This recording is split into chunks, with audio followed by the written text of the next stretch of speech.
महाभारतम गंगा नर्मदा पुण्यतीर्थम सिंधु सरस्वती कावेरी जीवन कारण मूल तत्वम नदी राष्ट्रस्य महाअमृतम भारतम।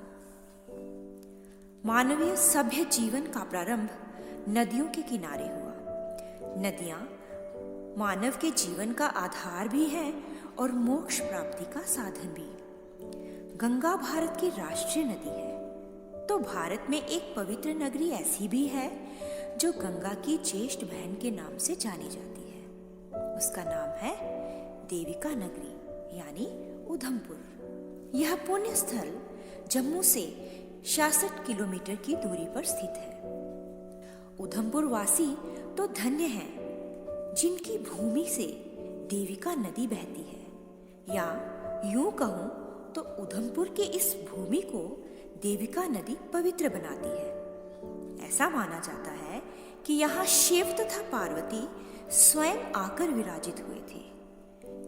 एक और तो जहाँ आप शंभु मंदिर की महत्ता दूर दूर तक फैली है, तो दूसरी ओर पार्वती माँ अपने बच्चों पर सदैव कृपा दृष्टि बनाए हुए हैं। यहीं पर मोक्ष घाट भी स्थित है। मान्यता है कि गंगा में विसर्जित अस्थियां बह जाती हैं, परंतु देविका नदी की इतनी पवित्रता है कि इसमें प्रवाहित अस्थियां इसी में समा जाती हैं और मानव मोक्ष को प्राप्त होता है। ऐसा भी माना जाता है कि इसमें मात्र स्नान भर से ही मनुष्य के सारे पाप धुल जाते हैं।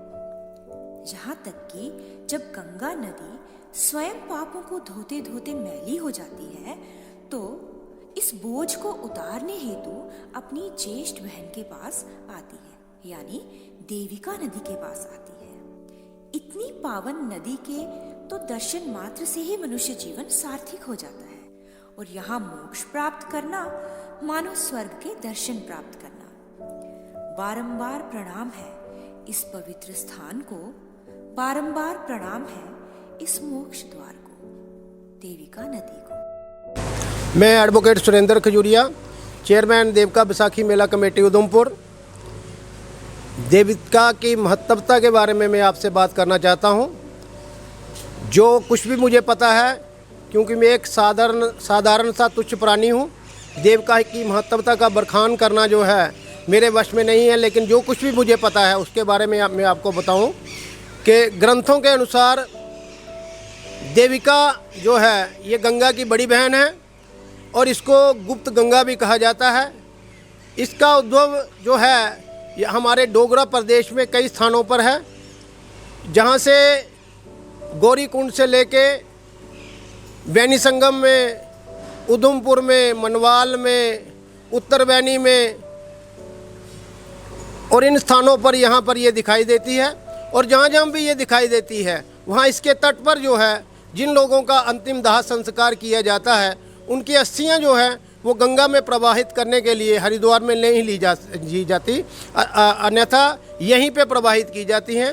और ये हम देखते भी हैं, और ये प्रत्यक्ष है एक कि जो भी अस्थियां देविका में प्रवाहित की जाती हैं वो दूसरे रोज़ यहाँ पर दिखाई नहीं देती। आप देख रहे हैं कि पानी का प्रभाव इतना नहीं है कि गंगा में जो है देविका में जो अस्थियां हैं वो बह जाएं, ऐसा कुछ नहीं है। लेकिन ये देविका मैया की ऐसी अनुकंपा है डुग्गर प्रदेश के ऊपर कि यहाँ पर जो भी अस्थियां प्रवाहित की जाती हैं वो अपने आप जो है विलीन हो जाती हैं देविका मैया के जल में। नमस्ते, मेरा नाम अच्युत है, मैं देविका निवासी हूँ।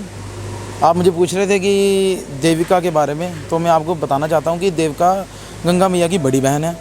तो हम उधमपुर वासी देविका के नाम से ही माने जाते हैं, क्योंकि कोई भी अगर हमको पूछता है कि आप कहाँ रहते हो, हम उधमपुर रहते हैं। और उधमपुर किसकी बदौलत है? देविका मैया की बदौलत है। और देविका मैया गंगा मैया की बड़ी बहन है। ये अब हमारी जैसे अब किसी की मृत्यु हो जाती है तो हम हरिद्वार जाते हैं, बाकी तो हमारे यहाँ के किसी को हरिद्वार जाने की ज़रूरत नहीं पड़ती, क्योंकि किसी का भी यहाँ पे संस्कार वगैरह होता है तो उनकी अस्थियाँ विसर्जित करने के लिए गंगा मैया के लिए हरिद्वार नहीं जाना पड़ता, वो यहाँ पे ही देविका में ही विसर्जित की जाती हैं। और हमारी देविका मैया की इतनी प्रसिद्धि है कि यहाँ पे कोई भी अगर अस्थि विसर्जित करता है तो अगले दिन वो अस्थियाँ दिखाई नहीं देती हैं। पर अगर वही आप हरिद्वार जाओ तो वहाँ पे वो दिखाई देती हैं।